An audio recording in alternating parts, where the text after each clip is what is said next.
Hello YouTube and welcome back to another Dare to Game video. Today we're playing Red Dead Online and we're doing another weapon customization video. And today we're going to be doing the sawed-off shotguns. Now I almost forgot to include these when I was finishing up my handgun, so I did the Mauser pistol last time. If you haven't seen that, I definitely recommend checking it out. And by this point I've done every single other handgun in the game. So I was about to move on to long arms, but then I was like, wait a second, the sawed-off shotguns exist. So I decided to quick make some really cool designs for these. I already had a couple thought up with, but the rest of them were decently easy to come up with because this is a pretty cool looking gun. And I do use it a decent amount, I just for some reason forgot about it. So we're going to be doing sawed-off shotguns today. If at any point you find yourself liking this video, definitely make sure to leave a like on it and make sure you subscribe to the channel if you haven't already, because that way you can stay up to date on everything I release on a basically daily basis. But before we get into the customization, the cool designs that I've come up with for these sawed-off shotguns, let's just start off with a little bit of historical background information about the gun itself. So the sawed-off shotgun in Red Dead Redemption 2, and by extension Red Dead Online, is supposed to be based, just based on Rockstar's own account, it's supposed to be based on the Colt hammerless model 1883, which I have a problem with because it clearly has hammers on it. So I would say that if it was based off a Colt shotgun from the period, it was almost certainly based on the Colt's model 1878, which was an exposed hammer double gun that competed closely with other high-end Parkers, and there were about 23,000 of them made. Other people have suggested that the sawed-off shotguns in Red Dead 2 are actually based off of a Spanish-made gun called the Victor Sarasqueta, and that was a firm of fine gun makers based in Eibar, Spain. They mostly produced quality side-by-side shotguns and double rifles based on British designs.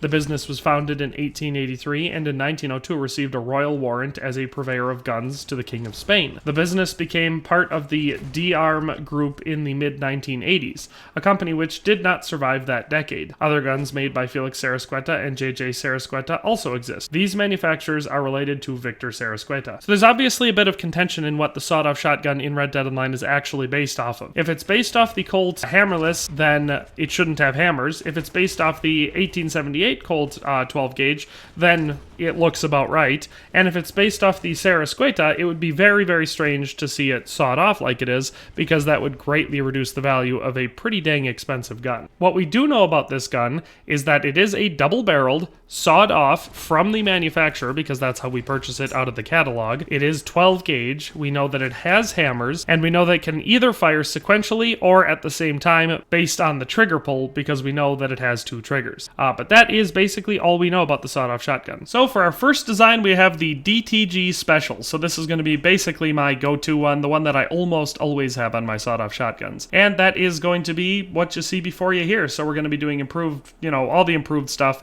We're not going to have any wrap on it, but we're going to give it the wide grain look just because I like the way it looks the best. And then the varnish for the wood is going to be the mesquite varnish. Then we want full Victorian engravings with gold inlay. And then the metal will be, as you can see it here, gold for the barrel, the hammer, and the trigger, and then blued steel for the trigger guard, the sight, and the frame. Can't tell you how much this one costs offhand. It's not cheap, but it's the one I currently have on it, so I don't have a price for it. But I really, really like this design. I think that the gold and blue, as everyone watching the channel will probably know, the gold and blue with the mesquite finish is one of my all-time favorite color combinations.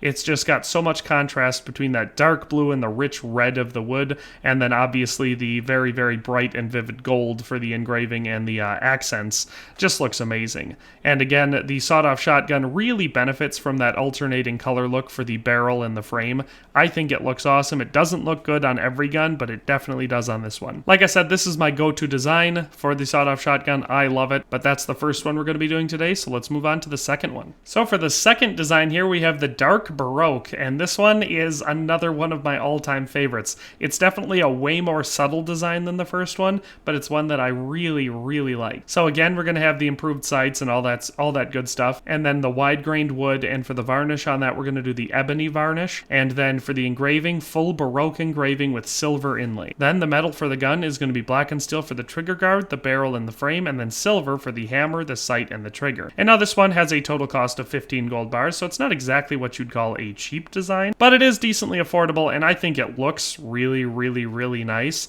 especially if you want to contrast it against the other ones. So use this one maybe as your main hand weapon, and the first one I did as your offhand weapon, so that way you've got a really flashy one with some gold on it, and then a way more more subdued one with the black and steel and the silver accents. I just think it looks really nice. Considering the sawed-off shotgun doesn't have the option to use either pearl grips or the ebony grips, this is the darkest we can go. If we could go darker, if we had all black grips for it, I would, just because I really like how dark it is. And one of the things I definitely appreciate is the full-length silver inlay on the barrel. I think that looks awesome. I just really like this design, and like I said, for 15 gold bars, it's decently affordable, and it's a classic look that I never really get sick of. So that's the second design for our sawed-off shotguns. Let's move on to the third. All right, and so this design is what I like to call the Crimson Tide, and I really like the way it looks. It's, as you can tell, a very red and black themed. So what we did here is, again, all the improvements. This time we included a leather wrap, again, wide grain stock, and for that we're going to use the Bubinga varnish for it, and then we're going to be using the, I believe it's the Art Nouveau engraving on it with the red inlay, and then of course the scarlet finish for our leather wrap, and then on the inside just all black and steel. So you can see black and steel for the barrel, frame, hammer, sight, trigger, and trigger guard, the whole thing. Now obviously if we could use enameled red as a varnish or as a finish for some of the metal,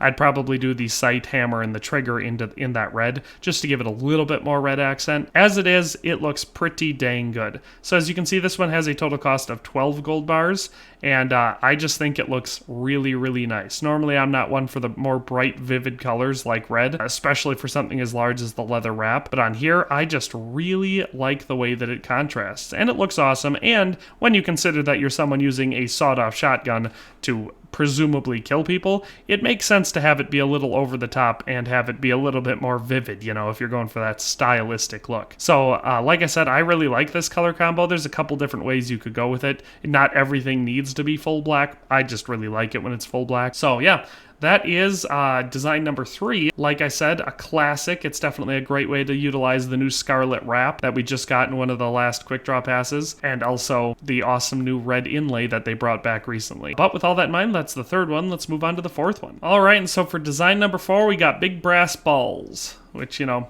is a cool name. For this one, again, we have all your improvements. No wrap this time. Again, the wide grain stock. And for that, we're going to use the mahogany varnish to give it a real factory, you know, nice dark, but real uniform look to it. Then again, we're going to be using the Art Nouveau engraving, this time with the brass inlay. And then the metal is going to be laid out just how you see it here. We're going to have brass for the barrel, the hammer, and the trigger, and then brown steel for the trigger guard, the sight, and the frame, giving us a total cost of 12 gold bars. This one, again, is going to be an excellent example of that awesome contrast between brass and brown steel. Like I always say, it's extremely subtle. You know, it's because the colors are decently close. They're both darker, they're both a little bit more subdued, but I really like the way it looks. The only thing I went back and forth on was whether I wanted the engraving on the barrel to pop out more, or if I wanted it to pop out more on the frame, and I decided on the frame, because if you wanted it to pop up more on the barrel, then it would make more sense to use the browned steel inlay in your engraving. But either way, I think it looks really cool. I think, again, the colors go against each other well enough that if you're someone who likes a fancy looking gun, it has that. But I also think it's all subdued enough to not look ridiculously flashy in any way, shape, or form. So I really like this design. Like I say with all of my brass and brown steel designs, this one is subtle and flashy at the same time. It's one of the very rare times where you can be both at once, and this one is. So that is my fourth design. Let's move on to the fifth and final design I have for the sawed-off shotgun. Alright, and so for the fifth and final design, we have the dark chocolate design, and I love this one, and you knew you couldn't get out of one of my videos without having a silver and black design, because it's just such an iconic look that I love so much. So for this one, we're going to be doing the same thing, giving it all the improvements. We're going to have a nice wide grain stock, and then we're going to have the leather wrap on it, and for the leather wrap, we're going to choose the chocolate variant of that, which is where we get our name. And then also for the stock, we want the varnish to be the dark walnut, so we want those the furniture to all kind of match. So then we're going to have, once again, we're going to be using the Art Nouveau engraving, and this time with the black and steel inlay. And then the metal will be laid out just like you see it here. We're going to have nickel plating for the barrel, the frame, and the trigger guard, and then black and steel for the trigger, the sight, and the hammer. This giving us a total cost of 9 gold bars. And honestly, I love the way this one looks. Of course, that silver and black black design never really gets old. It's such a timeless design. I like the wrap on this one, again, because we're going to have that nice dark chocolate color on it,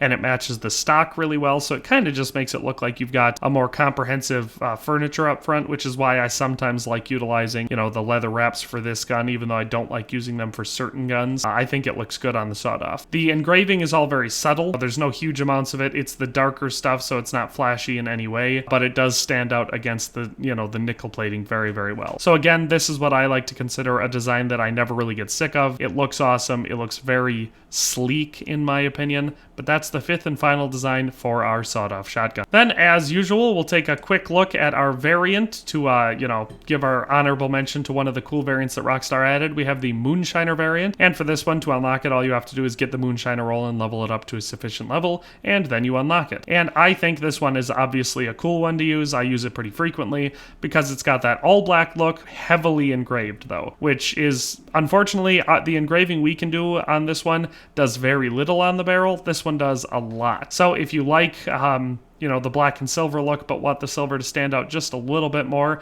then obviously the Moonshiner variant is a winner in that case. Thanks for watching another Dare to Game video. If you liked this video, please leave a like and a comment. If you haven't already, be sure to subscribe to the channel. If you like my content and would like to support this channel, consider becoming a member today for as little as $1.99 a month. It makes a huge difference. But in any case, thanks for watching and have a nice day. I'll see you next time.